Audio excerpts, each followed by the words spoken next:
Good morning, everybody. Thanks for your patience. We are still waiting for the internet to log on or get through to it, but we'll get started anyway.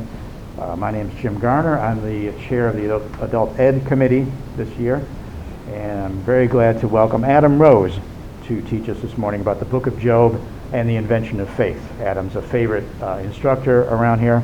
He teaches also at the U of C basic program for liberal education for adults, and has a polymath of many, all over the place, I should say. So, I want to tell everybody our next book chat is coming up Tuesday. It is Wholehearted Faith by Rachel Held Evans, which is going to be led by Amy Pagliarella, which should be very interesting. So check that out on Tuesday at 7 o'clock. So I'll open us with a prayer. Heavenly Father, we thank you for bringing us together today. Thank you for our chance to study your word, reflect on it, find its meaning in our life, and use that meaning going forward to live the life you want us to lead. In Jesus' name we pray. Amen. Amen. Recording in progress. Here comes something, yeah. We're up. Okay. Now that's usually... Someone just wrote to me, so are we? Oh, there we go. Is it? All right. I've been waiting my whole professional life to be able to do this, but wow! Can you guys hear okay? Yeah. Good morning, everybody. It's a pleasure to be here. As Jim mentioned, my name is Adam Rose. I know some people here. I used to teach here quite frequently many years ago, but it's been a while, and I'm glad to be back.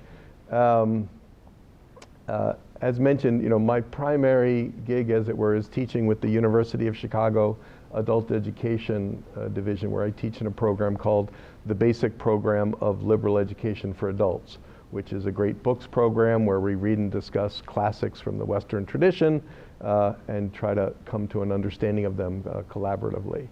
And that approach that we take in the basic program or in other great books programs is the approach that I would like to take with us over the next 3 weeks in looking at the book of Job in the Bible. And so, I've always made these full disclosures when the church approaches me to come teach here, because I don't want to do anything under false pretenses, that what I'm going to propose that we do is look at the book of Job from what I would consider a secular, literary, academic, historically minded point of view.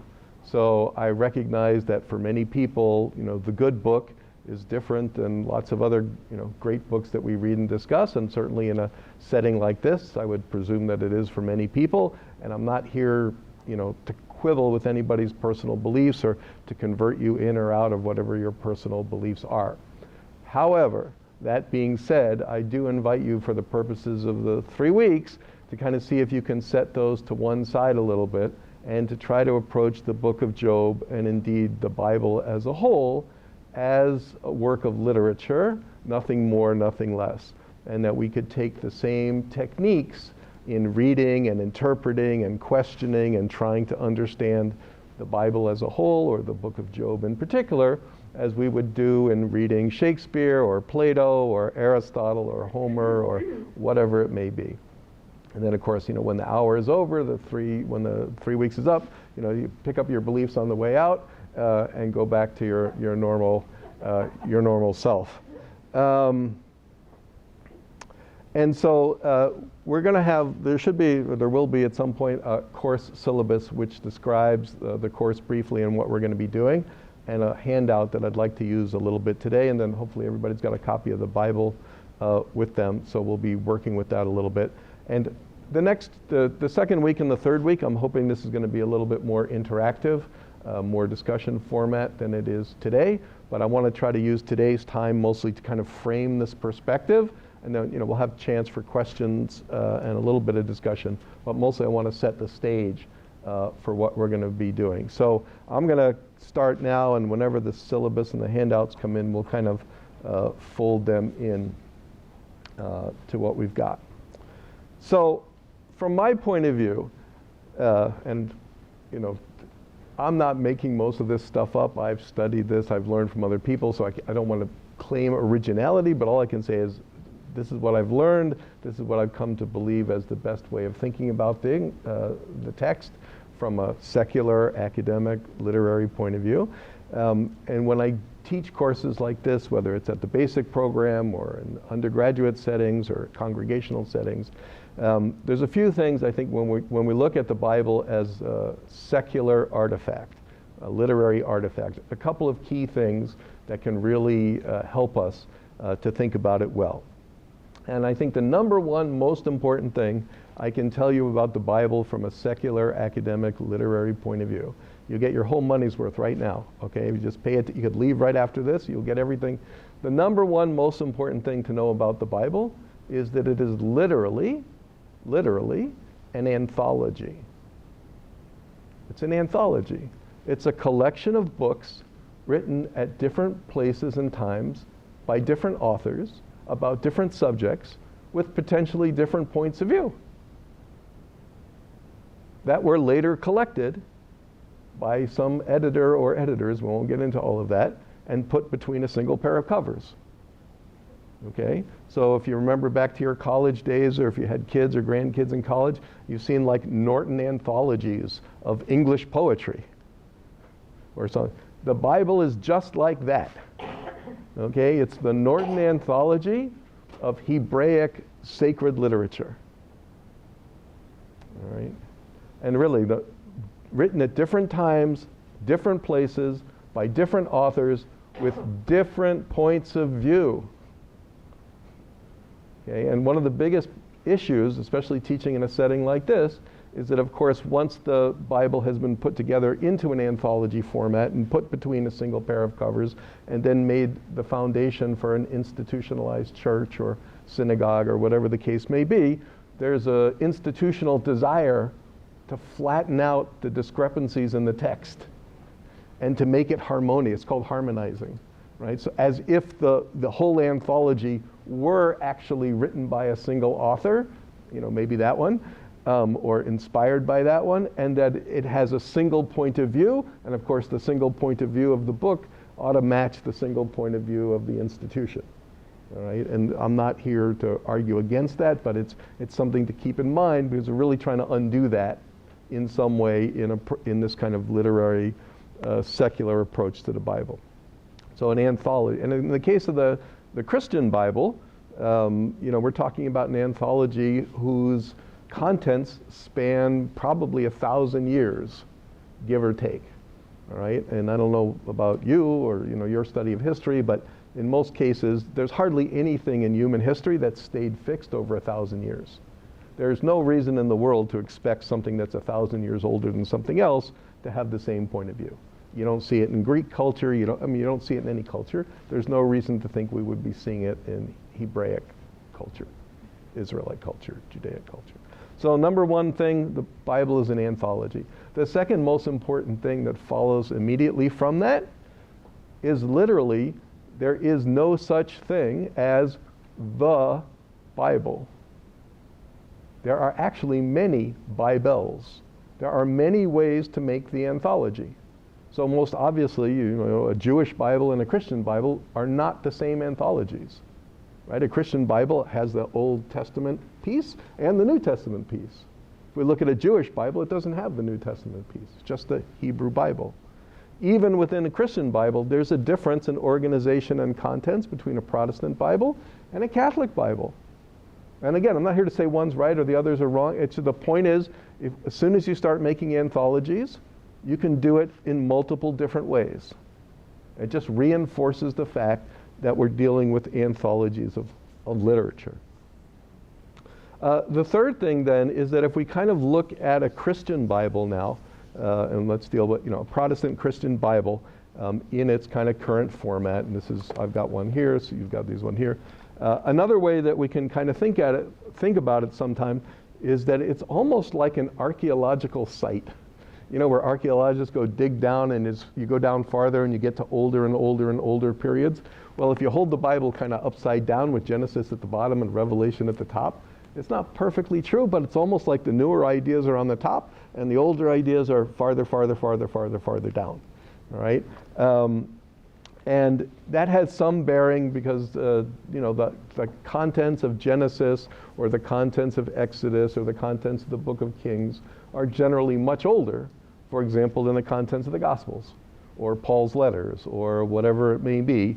And so we need to be aware of that. Fourth, if we're doing this from a literary point of view in this kind of context, then if we're going to try to read the book of Job, but really we could do it with almost any other book in the Bible anthology. The question is, what is our objective as readers? What are we trying to achieve? What constitutes success? How do we know when we're done? All right. So from the kind of great books point of view or the basic program point of view where I teach, it's the same question with any book. How do we know when we understand the Odyssey? Right? How do we know when we understand the book of Job? And I think the fundamental thing that we're going to take as an approach here is to read each book in its own terms. All right? The part of this is that we don't want to import external ideas to the extent that we can avoid it into the book that we're reading. So in the case of the book of Job, which is our focus here, I really would like to start, it's extremely artificial. Could you say that again? My apologies. The watch wants to learn too. And it's a dumb watch, so. I'm going to violate this premise as soon as I get started, but the idea is I really would like to encourage us to think about the book of Job in isolation. Like almost, if you can pardon the thought, rip the book of Job out of the anthology and put the rest of it to one side and read this one book by itself. The book of Job starts at the beginning of the book of Job. It has its own beginning, its own middle, its own end, done. What's that book about? What's its plot? What's its moral? What's its message? What's its metaphor? What metaphors does it use? And we use this as a technique with books all the time, as a reader, if you were going to give the book of Job a new title that you thought captured the essence of the meaning of the book of Job, what would that title be? And you can come up with 2 or 3 or 4 different ideas that as we're going through and reading it, thinking what it's about, well, this would be a better title, this would be a better title, this would be a better title, and to understand this book by itself. And when we do this, it doesn't matter whether the book of Job's message turns out to be consistent or inconsistent with any other book. We don't care. We just want to understand this one book, right? And in particular, one of the key things that I think is important when we're looking at these books from older historical periods is not even just the plot and the metaphors and all that kind of stuff, which is all extremely important, but really more fundamentally is what is the value system that is embedded in the book? What is the book's own sense of good and bad? What is the book's sense of right and wrong? And in most cases, when we're dealing with old books, whether they're biblical books or from the Greeks or whoever, the value system of those peoples are not the same as modern value systems. Obviously we're going through all of this right now just in terms of things like race and value systems of 20 years ago, 100, it's not the same as today. Well, the value system from 2,000 years ago or 3,000 is not the same for today. And in doing this, and this is one of the things I tell students when we kind of do these classes about how to become better readers of doing this stuff, is that ultimately one of the biggest obstacles for most people is that they keep imposing their own value system onto the book, right? It's like people who go as tourists to foreign countries and all they want to do is go to McDonald's, right? Or they want to see America wherever it is they go. They haven't actually visited the place in some sense, right? So from this point of view, the idea is to be able to read the book of Job and to kind of, as Archie Bunker would say to Edith, stifle yourself, right? It's not about you, it's not about me, it's not about us, and just to let the values of the book express themselves, percolate. And it doesn't mean we agree with them, doesn't mean we disagree with them. It just means we're observing them, making note of them, and trying to understand how the values of the book help form what the book is about. Who are the good characters? Who are the bad characters? What's the plot? What's the moral? In its own terms.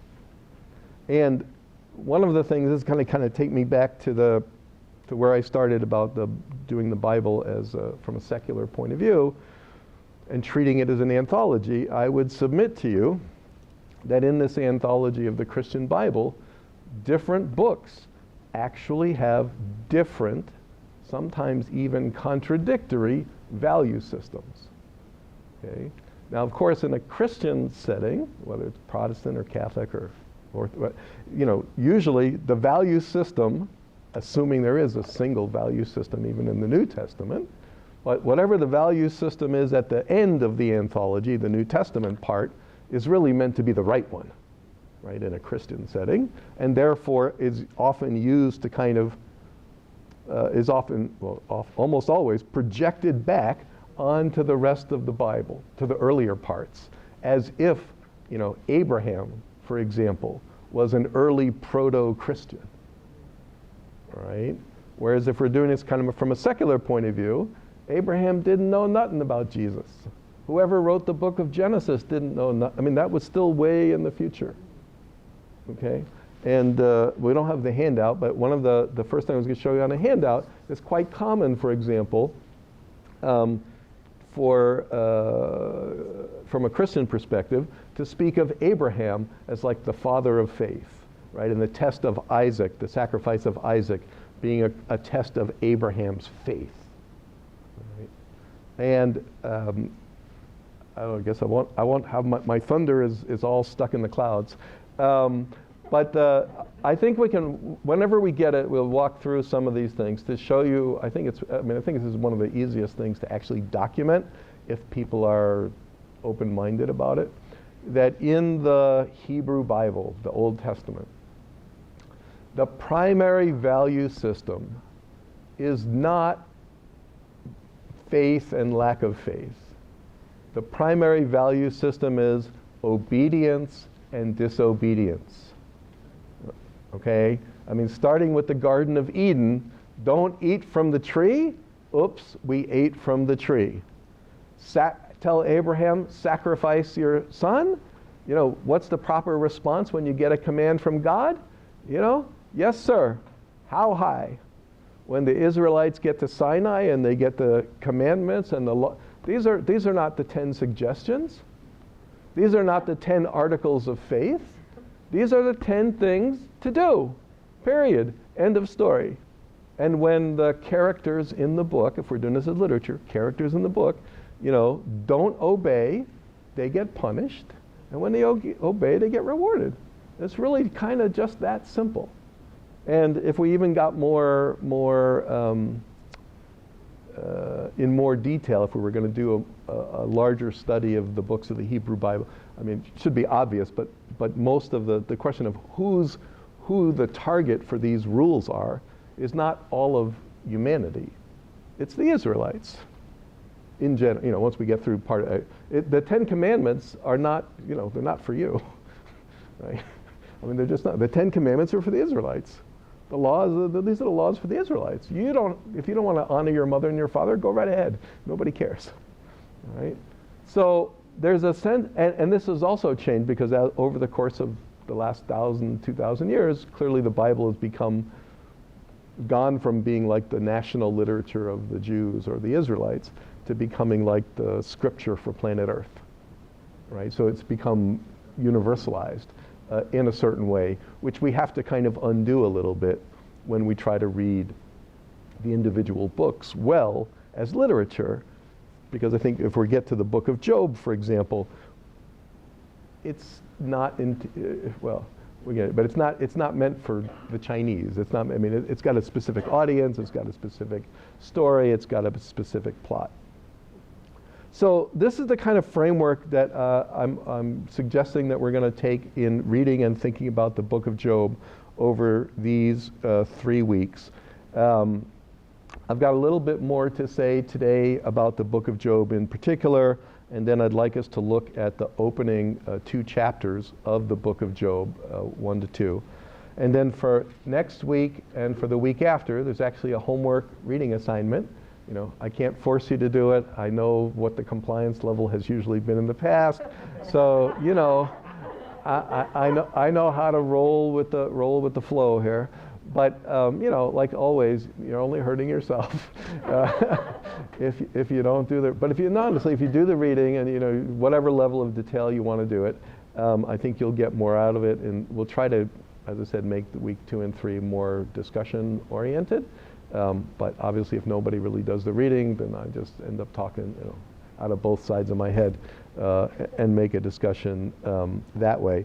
And then at the end of the 3rd week, hopefully we can spend a little time kind of looking back over the 3 weeks and putting all the pieces back together and think about what it is that we've learned from this, or what questions we still have outstanding about this, and then also to whatever extent you know, you might be interested in using this methodology to approach either other books in the Bible or truly any book. I mean, it's a general method. So let me see if I can just pause here at this point and see if people have comments or questions, or in our television audience. Anybody, before I go on and talk a little bit more about the book of Job in particular. Am I a Christian? Does it matter? Well, I'm curious. You said yes to the question. Yeah, no, but then I get. I'm curious. It could influence. You may not think you do, but it may influence the way you interpret. Who knows? Yeah, no, I'm not a Christian. Okay. And you know, they keep inviting me. Other comments, questions about the approach or what we're doing here? 5. You said you teach for adult education. Is that the kind of a department? Yeah, it's called the Graham School at the University of Chicago. Oh, it's the department. It's called the Graham School of Continuing Liberal and Professional Studies. Is that here in the Loop? I mean, So at the Gleacher Center, just at the Gleacher Center. At the University of Chicago, down in... Both. Oh, both places But you both- teach? Before the pandemic, yeah. most of the courses were at the Gleacher Center, you know, during the weekdays, and then on Saturdays down at Hyde Park. Since the pandemic, obviously it's been on Zoom, but starting in the spring quarter, which is in a few weeks, they're going to reopen just a couple of on-site classes at the Gleacher Center, and then I don't know what the plans for the future are going to be. Go over there and check it out? Yeah, like, come on down, pay your money, take your course. You can see me there too. I'm going to be teaching a class, a 3-week class on how to become a better reader, how to read classic texts at the Gleacher Center starting in about 4 or 5 weeks. Any others?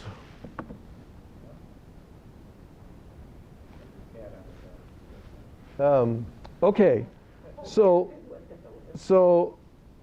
we don't have the handout. I guess we're gonna skip that. So let me just say a little bit about the book of Job then, and if you've got your these blue Bibles here, and let's just talk a little bit about what the book of Job is and how to think about it before we get into reading it. So if you've got this book, Job is about a third of the way through, starting at page 453.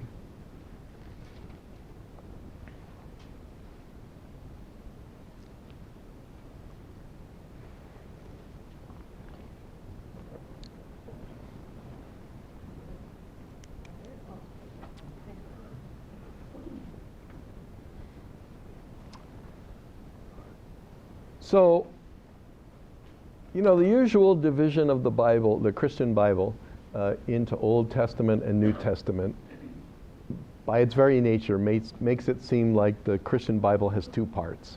The old part, which is actually many more pages, and then the new part. And so we would divide it into unequal length halves, let's say. But I think if we're thinking about this from a kind of more historical point of view and not how the anthologizers chose to put the volume together, it's a little bit more helpful to think about the Christian Bible as really having kind of 3 subdivisions: the old, the new, and the middle. right? That there really is a kind of really old part to the Bible that's like Homer. If you've ever read the Iliad or the Odyssey, where there's multiple gods, like, again, if we're really going to shock you, but if you read Genesis closely, arguably there's more than one God in the book of Genesis and in some of the much older books of the Hebrew Bible, because it turns out that for the Israelites, as for apparently all ancient peoples, all of these cultures started with polytheism, all right? The development of monotheism, the one God concept, was a much later thought in every society known to science, all right? Including among the Israelites, the Jews, and so on. And then, of course, monotheism itself has had its own developments and all the rest of that stuff. But so there's parts of the Hebrew Bible, parts of the Old Testament that are really Homeric, let's say.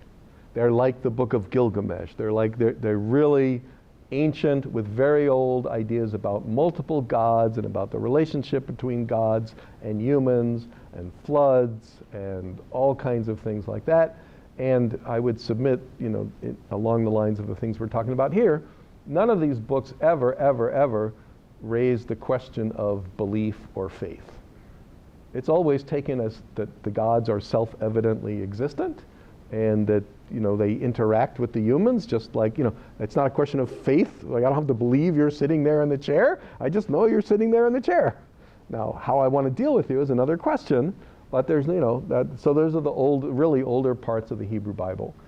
Clearly the New Testamental parts, the New Testament as a whole, and some of the newer parts of the Hebrew Bible, which are now maybe just 2,000 years old instead of 3,000 or 4,000 years old, much more modern by comparison.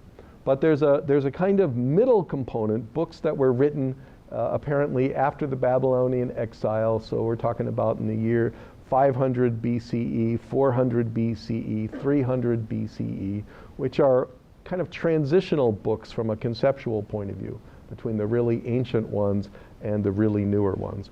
And I think it's helpful to think about the book of Job this way. In fact, one of the reasons I put this course together in particular is I think that a good reading of the book of Job actually shows us as readers today a pivot point where the value system that was operational before gets replaced with a new value system that becomes operational after. And in particular, if I can just steal my own thunder, and you don't have to come to anything more, we're all done here. The book of Job is the place where the obedience value system is replaced with a faith value system. Now, just to be clear, it's not a faith in Jesus value system in particular, because there's still not a Jesus, we're not up to Christianity yet.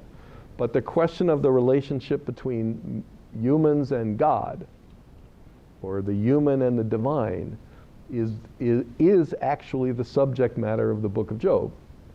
And the part of the issue, which I think we'll see as we're going through it, or if you've read it already, is that the central tension in this book is whether or not the rules of the game are the rules of obedience, or the rules of the game are the rules of faith.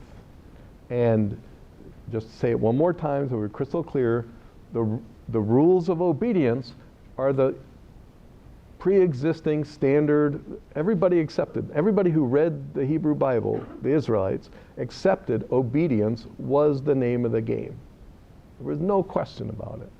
The book of Job raises the question about whether obedience is the name of the game, and answers it, as I understand it, that obedience is not the name of the game, faith is the name of the game.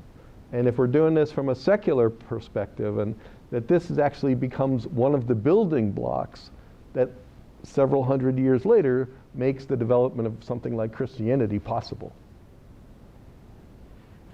And then, of course, you get somebody like Paul, who then just erases all the historical development and projects the final value system back onto the beginning, so that Abraham is now seen as a model of faith, not as a model of obedience.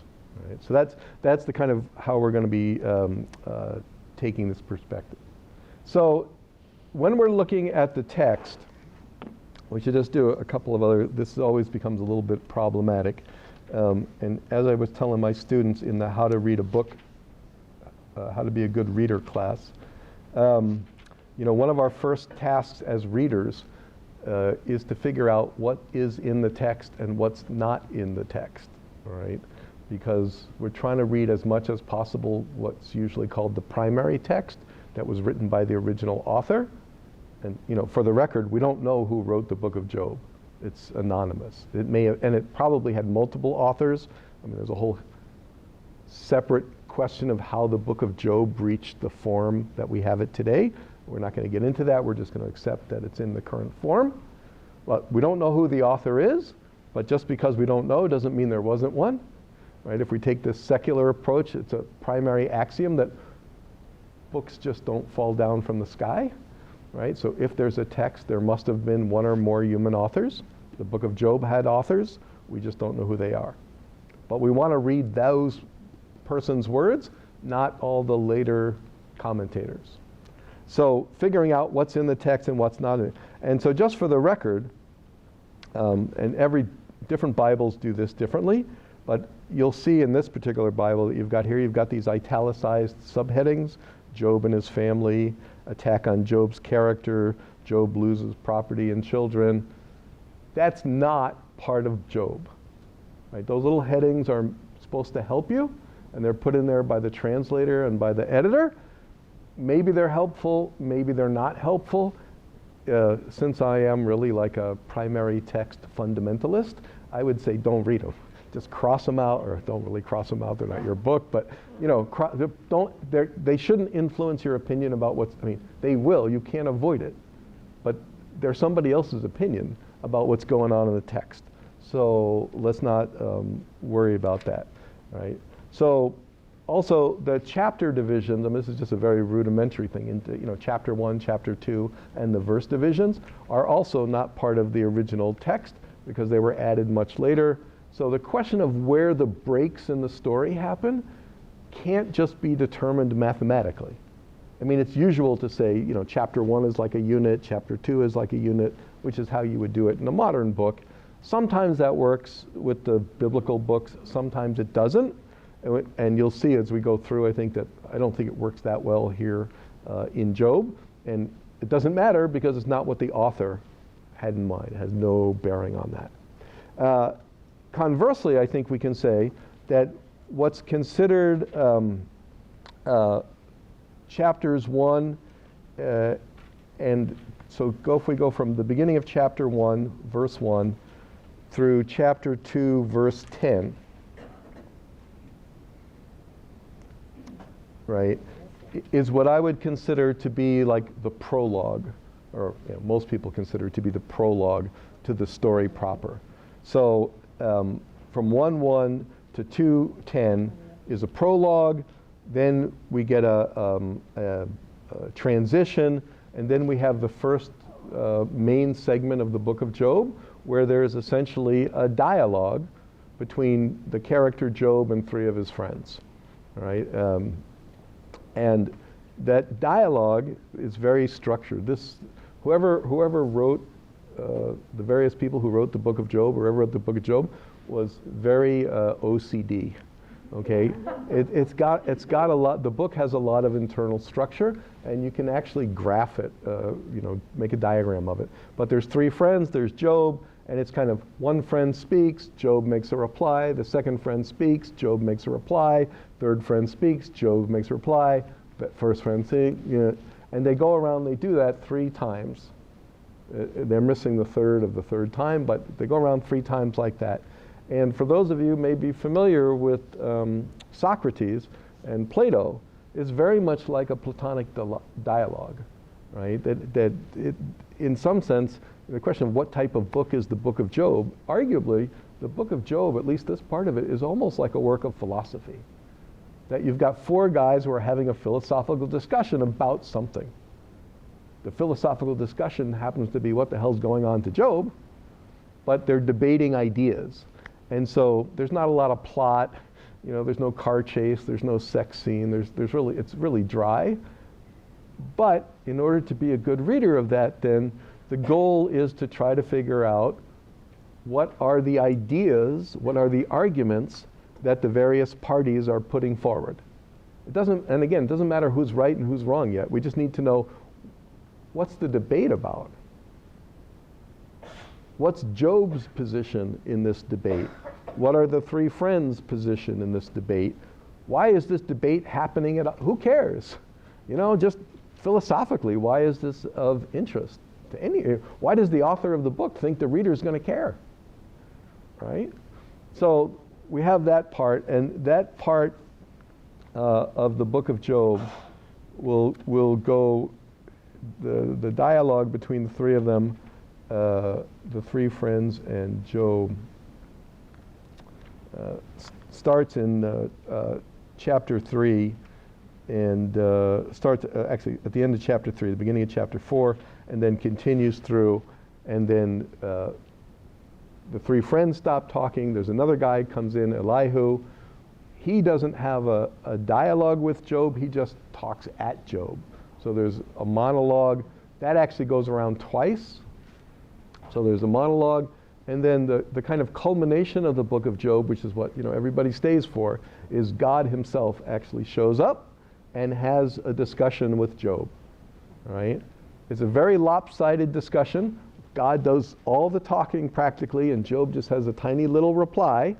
And then God does all the talking a second time, and then Job has a tiny little reply. But technically, it's a dialogue. It's a very lopsided dialogue. It's not like the humans, where it's all balanced. And then there's a little epilogue at the very end, which to me it's always seemed like a kind of Disney World, a Disney epilogue. Everything gets happy, so we can think about the structure of the book of Job as a whole as we go through it, or when we get to the end. So if we go to look at the prologue then, and to give you an example of what this means to read it from a secular literary point of view.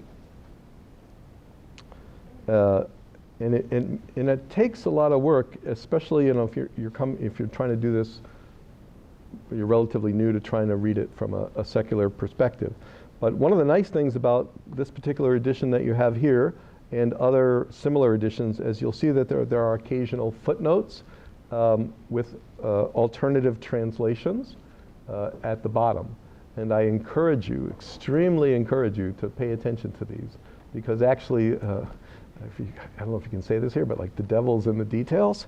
The translator, I don't want to get too far afield, but the Bible is one of the few books, the only book actually that I really know that is intentionally, systematically mistranslated into English, because there are certain things that are religiously incorrect. Doesn't matter if you're Jewish or Christian or whatever.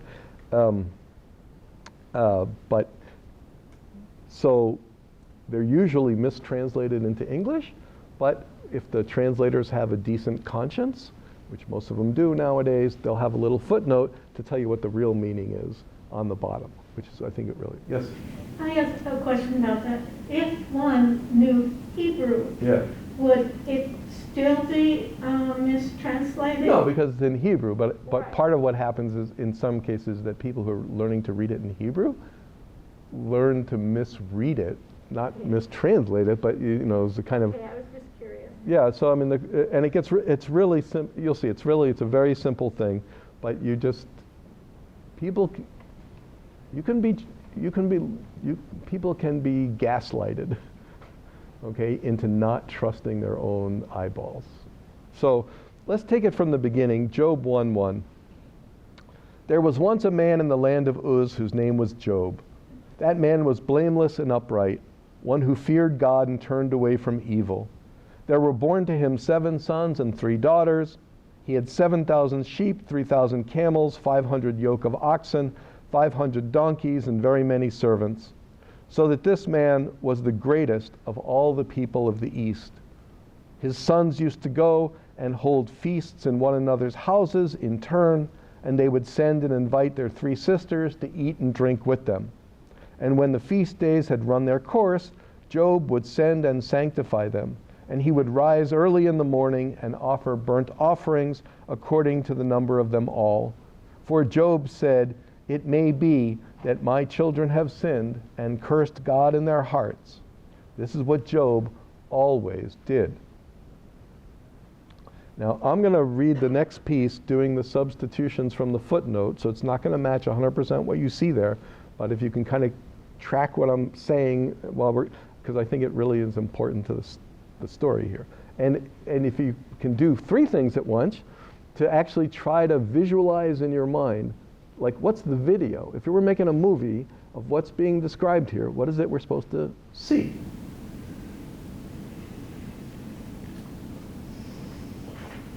One day, the sons of the gods came to present themselves before Yahweh, and the accuser also came among them. Yahweh said to the accuser, "Where have you come from?" The accuser answered Yahweh, "From going to and fro on the earth and from walking up and down on it." Yahweh said to the accuser, "Have you considered my servant Job?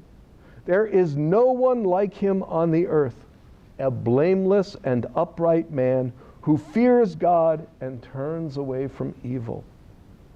Then the accuser answered Yahweh, "Does Job fear God for nothing?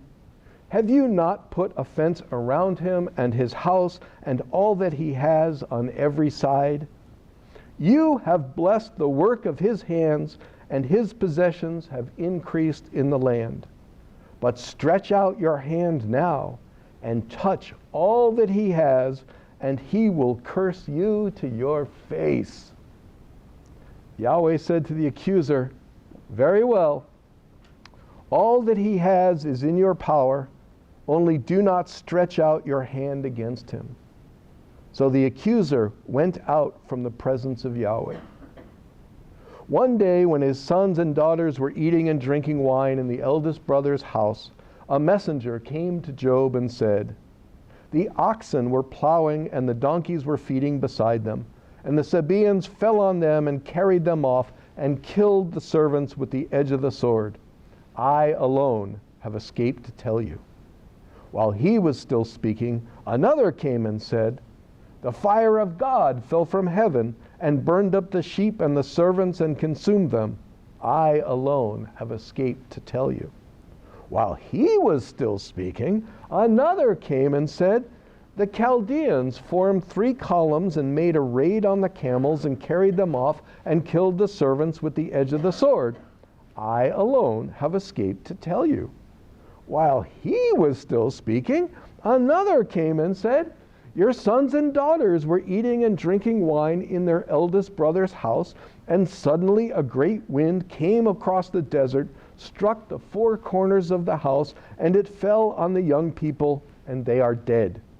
I alone have escaped to tell you." Then Job arose, tore his robe, shaved his head, and fell on the ground and worshipped. He said, "Naked I came from my mother's womb, and naked shall I return there. Yahweh gave, and Yahweh has taken away. Blessed be the name of Yahweh." In all this, Job did not sin or charge God with wrongdoing. Okay? Now, we've only got a short amount of time, so we'll have to pick a lot of this up next time. But I'm going to give you what I think are some of the headlines here. Obviously, you're entitled to agree or disagree, but more importantly than that, I would encourage you, if you really want to get the most out of this, is read it again leisurely at home and figure out for yourself, not because I say it or whatever, what the hell's going on here? Right? Really, if you were making a movie, who's there? Where are they? What's the occasion? What time of day? What color of the room? I mean, all the rest of it, okay? So I think the first thing to see, which is worth noting, is that unlike many other books of the Bible, Job is not characterized as an Israelite. All right? I'm not saying what it means, just we should notice he's not like Abraham, he's not like Jacob, he's not like Moses, okay? He's the richest guy in the east, in some place called Uz. and he's also the goodest. So Job has two characteristics. He is most rich and he is most good. And in fact, that's the central question that the book is raising, that the character named Satan, the accuser, is raising. Is there some connection between Job's goodiness and his richiness? Right? The accuser, Satan, says, yeah, sure, of course Job does the right thing because you keep giving him Mercedes. Take away the Mercedes and then see what happens. All right? So this question and maybe next time we'll do it on the board or something, but there's a very simple little chart here. It's like, do good, get good. Do bad, get bad. Right? It's called your basic carrot and stick. Reward and punishment, reward and punishment. All right? And that's the philosophical issue that's being engaged by the character called Satan, the accuser. Right? And if it's not clear yet, it should, we'll go back. This idea of reward and punishment, good and bad, is the value system of the Hebrew Bible. It's about obedience. When you do what you're told, you are supposed to get rewarded. And when you don't do what you're told, you are supposed to get punished. That's how it works. Moses goes on about this endlessly with the Israelites, that if they will only obey the covenant, they will prosper. But if they don't obey the covenant, the Lord will ding them. And the Hebrew Bible is going out of its way to show that that is how it works for the Israelites. You do good, you get good. You do bad, you're not going to like it. That's how it works. So Job, who's not an Israelite, is the wealthiest, the richest, and he's the goodest. And there's a question mark about whether or not these two aspects of Job are connected. And if you think about it from this point of view, if we're doing this literature, we ask people like, what's the literary genre? What type of book is this? Is this supposed to be a history? Are we supposed to think Job is really a guy with a social security number that really lived in a particular place? Or is it something more akin to a parable? Right? Where there's kind of a constructed character that some kind of philosophical point is going to be made with. And then, I would tend toward the latter. I don't think this is meant to be a history per se, like some of the other books are supposed to be.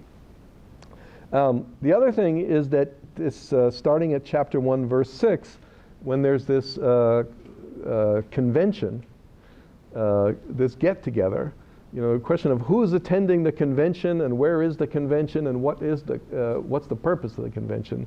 And you can see the regular translation says the heavenly beings. The other one really says the sons of God.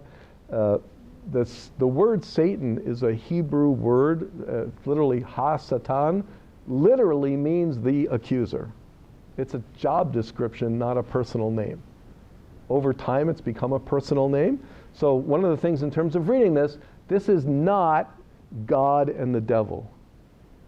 It's not the pitchfork, pointy tail guy. Satan evolves into that over history, but that's later in the future. Right? And I would say, arguably, what we're seeing here, and the Lord, you heard me kept saying Yahweh. Anytime you see in the Hebrew Bible the word Lord put with the capital letters, the translators are confessing to you that they are intentionally mistranslating. There's the personal name of a deity under that, and the deity's name is Yahweh. Okay? So, and it doesn't have the word the in front of Yahweh. It's just Yahweh. So what this convention is, apparently, there's a God named Yahweh, and his sons are getting together. Apparently, and it's a little bit ambiguous, but it may be that one of Yahweh's sons one of them has a job who's called the accuser. The other sons may also have other jobs, but they're not mentioned and they're not the focal point of this story, so they're not relevant. But the accuser, apparently his job is to walk up and down on the earth and find people who are doing wrong and come back and tattle on them to Yahweh. Where have you come from? From going to and fro on the earth and from walking up and down on it. Yahweh, arguably in a moment of pride, have you seen my boy Job? While you were on your beat, Mr. Patrolman, have you seen my boy Job? There's no one like him on earth, a blameless and upright man who fears God and turns away from evil. Then the accuser answered, does Job fear God for nothing? Have you not put a fence around him and his house and all that he has on every side?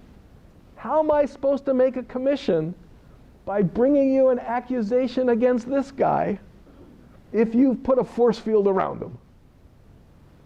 Take the force field away from him, then he'll screw up. I'll bring you an accusation and get my commission.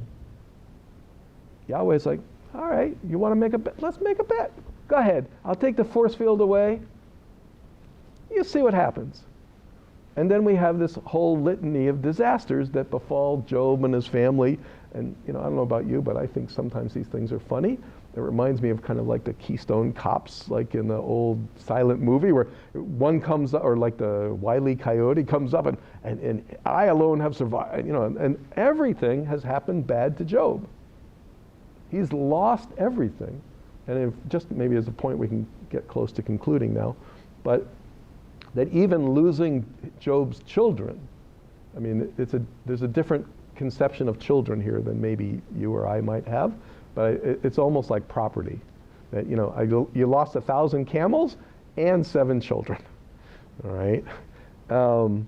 And so Job has lost everything. He was the richest guy in the East, and he's the goodest guy in the East. He's now the poorest schnook in the East. Will he still be the goodest guy in the East? That is the question. And it says, verse 20, Job arose, tore his robe, shaved his head, fell on the ground and worshipped. He said, naked I came from my mother's womb, naked shall I return there. Yahweh gave, Yahweh has taken away. Blessed be the name of Yahweh. In all this, Job did not sin or charge God with wrongdoing. Right? Job 1, the accuser nil. Yes, ma'am. What's the difference between Yahweh and God? So Yahweh, if you write it out, YHWH, or put it YAHWEH, is literally a personal name of a deity, like in the Greek for Zeus. So in most translations of the Bible, so if you look at in verse 1, chapter 1, verse 6, you see the word Lord in capitalized letters there? That capitalization is telling us that in the original text, there's really the name, the personal name Yahweh. Yeah, I get that. So who's God? Well, so literally, let's do it in 2 steps, and maybe I'm being overly pedantic. But the first step is that God is literally a different word than Yahweh. There is a word, God, and in fact in Hebrew it's actually plural, so it could be gods, but that's another thing. So one of the devices that we find, or one of the artifacts that we find in a lot of the Hebrew texts, is that it seems to go, or that doesn't seem, it does, it goes back and forth, mixing and matching the personal name of Yahweh and the word for God. And you, as a reader, we have to make our own judgment about what the net result of that is in terms of meaning.